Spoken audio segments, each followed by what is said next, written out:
what does Trans Day of Visibility mean to me? Well, for me, it's not about a celebration. It's not about remembrance. It's not about people coming together. For me, it's representation. It's seeing yourself as part of a larger community, and it's allowing other people who perhaps aren't even out yet to see themselves in you by being visible.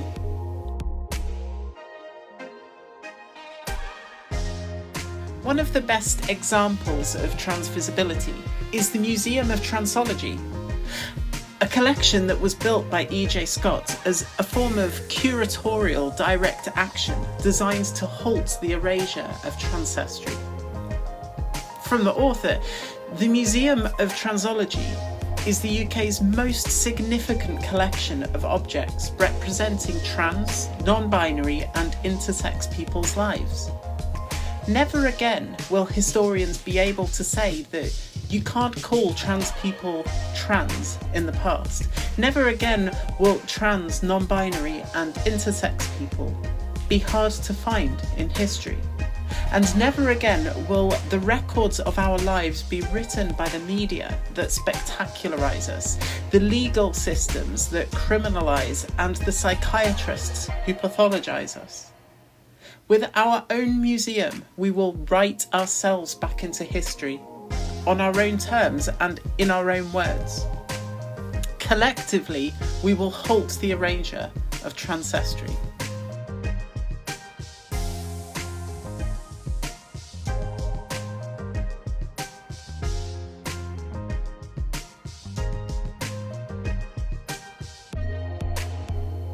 This is just one way that trans people are challenging a lack of representation. For me, the reality of this is about as powerful as it can be. I recently wrote a letter to my 13-year-old self. I was that child who didn't transition, couldn't understand, and had no one to turn to, shrouding my teens and my 20s in pain and darkness, slowly erasing my life from existence.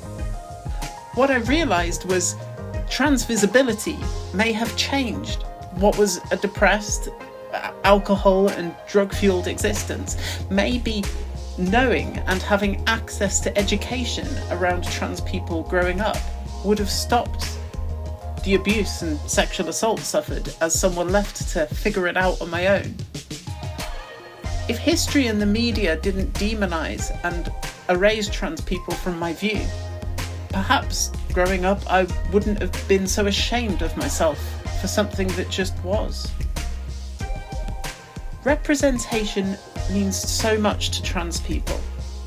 Recognising our health needs and allowing us to live in safety and dignity. Standing now, 8 years on from my suicide attempt, I stand as a beacon so others can find me and hopefully recognise a piece of themselves in my visibility. To let them know that they are a beautiful individual, and there are many of us. I have marched all over the country with thousands of trans people standing in pride. I have seen trans people achieve phenomenal things, and I want to share these stories of our community with you, so that when you see that 13-year-old child with gender dysphoria, you can point them in the direction of our beacons, teach our history, and treat our bodies and minds with the care and respect that they deserve. I am Katie, 36, trans woman, retail manager, member of B Trans Support, and Beacon.